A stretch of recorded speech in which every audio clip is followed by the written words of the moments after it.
Now, when we're looking at how we're going to get a company to rank well, for each page on the website, we're picking one primary keyword and up to 3 or 4 related ones. So for example, we might pick CCTV as the primary keyword, and let's say we're targeting an area. We might use the location's name, so Manchester, Leicester, wherever, or we might choose other words like installer, system, camera, things like that, and then use 2 or 3 words together. So CCTV, system installer, something like that. So we've got one main word, and then we're adding on some more sort of secondary related words. Now, the main word, we want to have it in the title of the page, in the description of the page. We want it to appear a number of times throughout the page. This meta title and description, I'll show you in a moment where they are, but they're actually within the code of the website rather than in the text of the website. So I'll show you where they're found, and I'll show you how to check if your website has them as well. The keyword we also want in the URL. So it's website.com/CCTV-install. We want the URL to have the keyword as well, because it's an important indicator to Google that this website is about this particular, this page is about this particular keyword. We also wanted in what's called an H1 heading. On a site, you can have a number of different types of heading. Then they're named from H1 down to H6, H1 being the most important, H6 being the least important. You should only have one H1, and Google uses that as an indicator of what the site's all about. And in that H1 heading, we want to have about 4 or 5 words, and those 4 or 5 words being the keyword and the related keywords. So it shows to Google, this is what this page is all about. H2 headings can be used for subheadings. So we have our H1 heading, then we have a bit of text, and then we have an H2 heading, a subheading, a subtitle, and a bit of text there. And we can use those H2s a number of times. And we're using them to emphasize to Google how important the words are that are in the subtitles, and therefore important for our search ranking. But that's not too confusing, but I'll show you that on a real site in a moment. The next thing is we want to have at least 300 words, and that's the bare minimum on the page itself. And we also want the keywords in the very first paragraph. So Google's looking at the text on the site, and it knows whatever's mentioned at the top, at the beginning, is more important than what's mentioned at the very bottom. So you need to make sure the keywords are at the beginning. 300 words is the bare minimum for me. I prefer nearer to 500 words on a service page, because then you can use the keywords several times without it reading poorly. You don't want to keep on saying CCTV, CCTV, CCTV. You need to spread that out throughout the page. You can also have images, and those images can be named with your keywords, and links between pages that also have those keywords on them. So let me show you an example. Now, I did a webinar last month on kind of the whole area of online marketing. I use this one, so forgive me if you saw that one and you've seen this before, but this is quite a sort of a simple example of how it all fits together. So first up, we have a thing called a meta title, which is in the code of the website. And if you go to your site and you just hover over the top here, the meta title will show up. So for this particular company, we're aiming for intruder alarms, but we know burglar alarms are also quite well searched, and we're targeting these locations. You are limited in how many words you can have in there. It's based on characters. Typically, it's about 8 or so words, but it depends on how long the words are. So we've shortened Hertfordshire to Herts, partly because it tends to be searched more like that than Hertfordshire, but also to try and keep the number of characters down. So there's our title. And this page is about intruder alarms. Then we've got the URL, says intruder alarms in it. Here's our H1 heading, intruder alarms. These are our H2 headings. So these are sort of related words that are important. What we've tried not to do is go too crazy with our keywords. So if we put in here new installations of intruder alarms, survey and design of intruder alarms, it becomes, well, there's a danger of it's going to be counted as spam. And also people looking at it will think, well, that's daft. You know, why you keep on saying the same words? We need to appeal to Google, but we also need to appeal to people, because we want people to fill in the contact form and we want people to phone up. So we need to be sensible with how we word these things, but at the same time, have enough in there to to get the search ranking up. Now you can't see it because it's hidden behind here, but intruder alarm is in this line of text here, so it's in the sort of the first paragraph of the text. And then lower down, so we've on this site, we've got about 700 words of text in total. And I was mentioning links to other pages, and here are the links. And what's good about these links is, so this one here, it's linking to the fire alarm page. It's going to a page called fire alarm. The link is called fire alarm. It's indicating to Google that fire alarm is relevant to this website. Same with CCTV systems, electrical, exactly the same. It's linking to that page. So we're saying to Google, look, this is what this website, this page is all about. The way we sort of build up the wording for our keywords and our targets is as follows. So we're trying to rank for Leicester CCTV installer as an example. We're going to have a page called Leicester CCTV installer. So we'll have a page for CCTV, but we're going to have a separate page for that location, that we're targeting at that location, because our CCTV page is aimed at all different locations. So we can't list every single place we want that page to rank in, but we can have an individual page for the key areas. So Leicester being a large place, we're going to have a Leicester page. We're then going to have the title, and we're going to have Leicester CCTV installer as the very first words in the title. And this is in the meta title that's in the code of the website rather than shown on the page. And we're going to have some additional words. So in this case, domestic and commercial security cameras, because they're related keywords. We don't want to just spam CCTV. Once is enough. We don't want to keep on saying CCTV, but we want to have other words that someone might search for, such as domestic CCTV installer, commercial CCTV installer, or security cameras, or wherever it may be. Then on the page itself, we've got our H1 heading, our most important heading, and we're going to call that CCTV system installer in Leicester. If it was a CCTV page, not focused on the location, we wouldn't have that part in there. We just stick with these words, but because it's all about ranking in Leicester, we're going to have Leicester in that heading. And we're going to have some secondary subtitles throughout the page, things like these, maintenance, domestic, commercial, etc. Whatever sort of keywords we want to try and rank for as well, we're going to use them in the subheadings. Images on the page, we're going to name with a CCTV related term, and we're going to have at least 400 or 500 words on the page too. Now, there's a good little tool we use for checking how pages are at the moment. Let me show you that. Now, I'm going to give you an example. This is a company I spoke to, or that called a little while ago, called Protect Secure Systems, who use somebody else for SEO. So I'm just going to use them as an example of how to use this tool. It's called SEO Meta in one click. And if you search for that and then click on this bit here, it's a little plugin that goes on Google Chrome's browser, and you can use it to find out all about your website. If I just move that down here, it becomes this little red S here.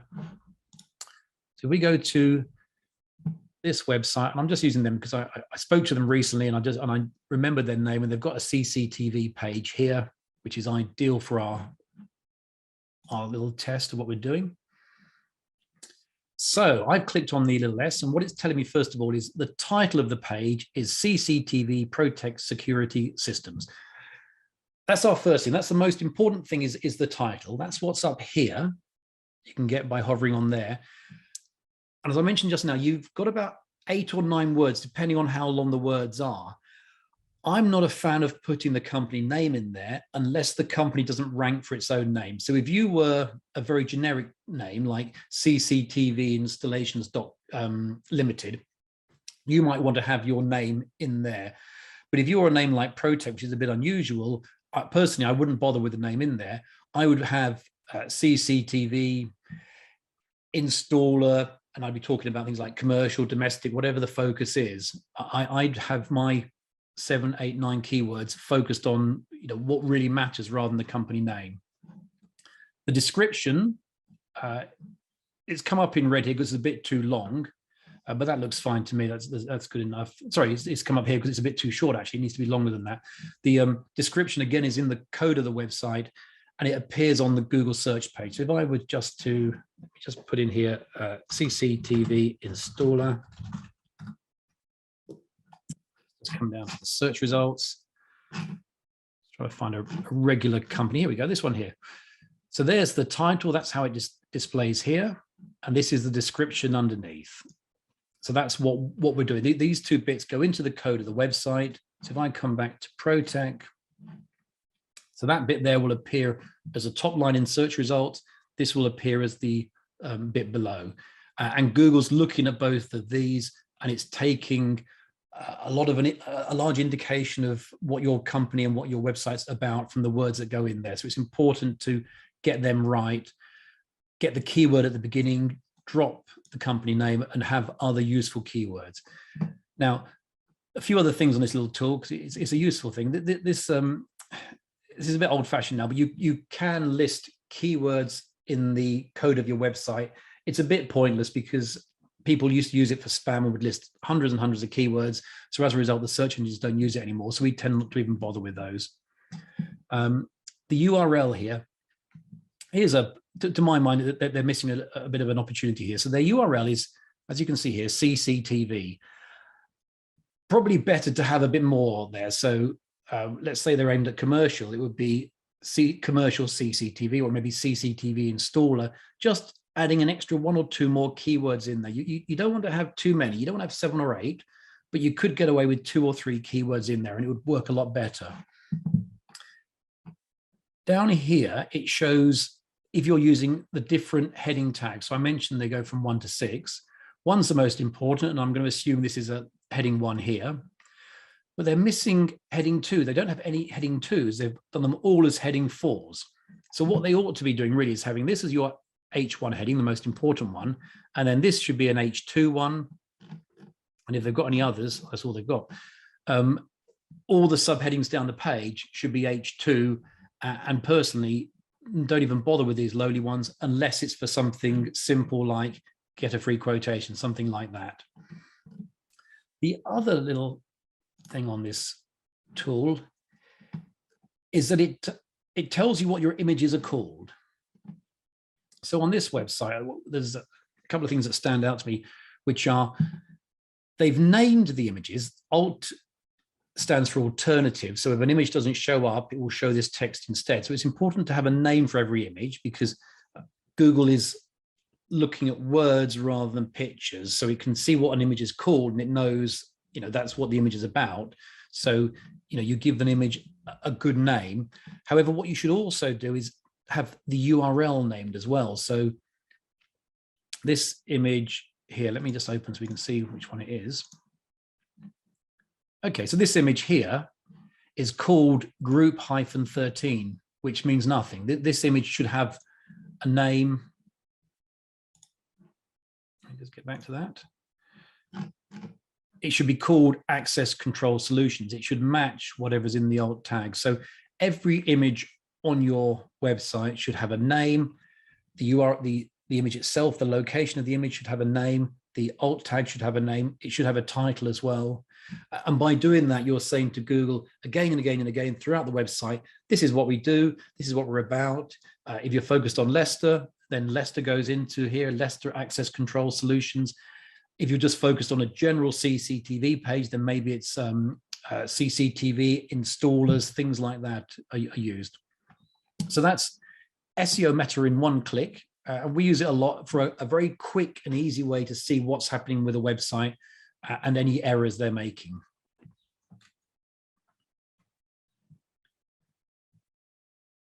A few key points on what should go onto your site. The most important one is don't overuse keywords. We see this again and again. Companies, they spam their sites. They put the keyword in again and again and again, thinking that by doing that, then they're going to rank #1 because they've mentioned it so many times.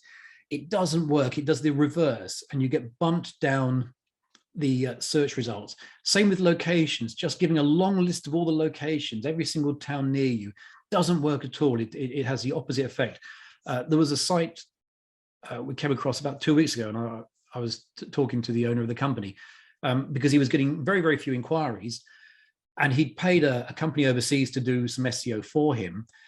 And when I looked at the site, he had pages named electrician near me. So they'd taken the biggest search was electrician near me, and they called a page electrician near me. And on that page, they had a list of every single town with a population above about 3,000 or 4,000 within 30 or 40 miles of him. So there was no text on there, just a list of towns. And that will never, ever get ranked. Google will see it's spam. It's very obvious spam. Elsewhere on the site, there'll be a page about, I'm trying to think now, I think it was domestic electrical.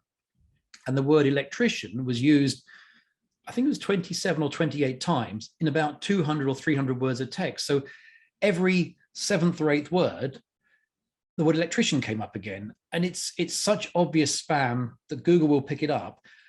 And from a person's point of view, when you're looking at the website, it doesn't make for nice reading. You can't read it because it doesn't really make sense. If someone keeps saying we are a commercial electrician, we're a domestic electrician, again and again and again, it's very, very hard to read it. So the most important thing we always suggest is when you write the text for your website, write it for people, not for search engines.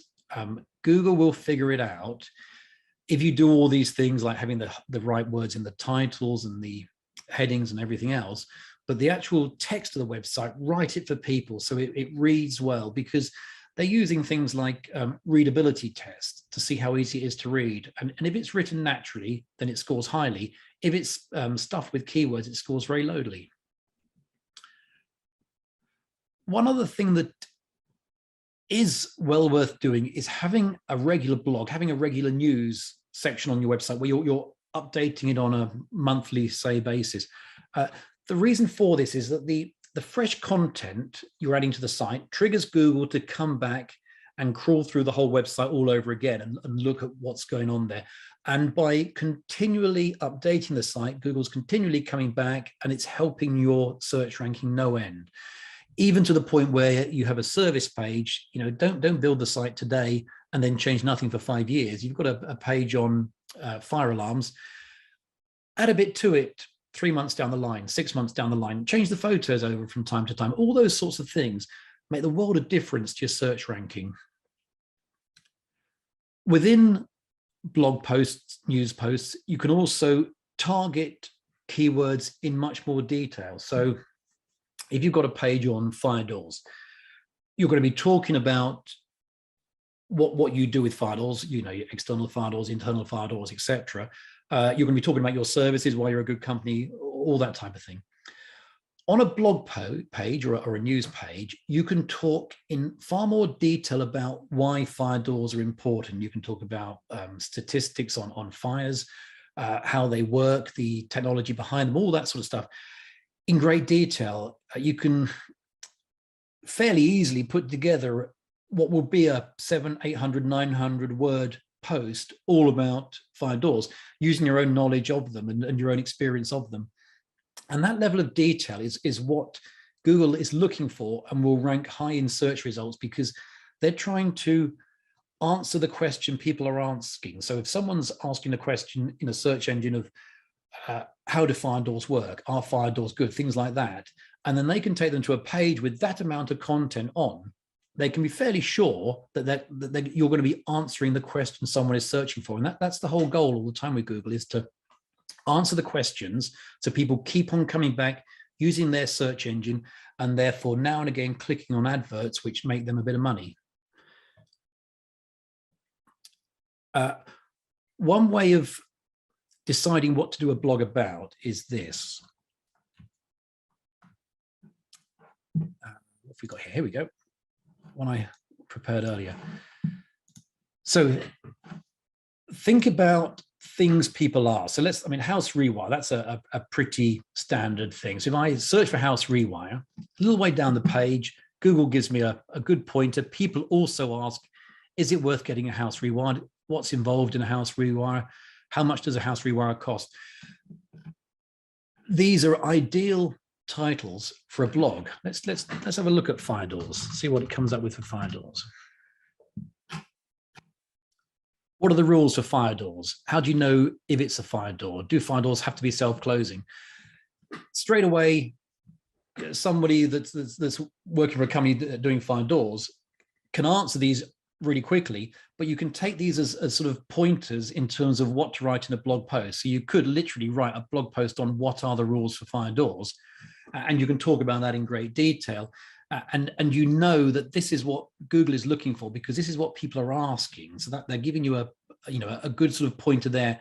And we do this again and again and again. And we'll type in the sort of search we want to rank for, and then we'll have a look at what people are asking, what people are searching for. Changes over time, so we do this fairly regularly. So we keep quite a comprehensive list of all these different questions that people are asking. Another good suggestion always is to use video in blogs. It's often difficult to sit with a blank sheet of paper and write a 500, a 700, 1,000 word article about a subject, because it's boring. There are people that can do it. We employ copywriters who are fantastic at that sort of stuff. But speaking personally, it's very, very difficult to sit down there and write. I know all about SEO and so on, but to sit there and write about SEO is quite tricky. However, I can talk about it, and it's quite easy to get your phone, talk into your phone, record a video about whatever subject you want to. It doesn't have to be very high production values and so on. It doesn't have to be a perfect background, perfect lighting, etc. It just needs to be you talking about what you know about, offering useful information. Once you've done that in a video, there's various online software. There's one we use called otter.ai, which will transcribe the video into text.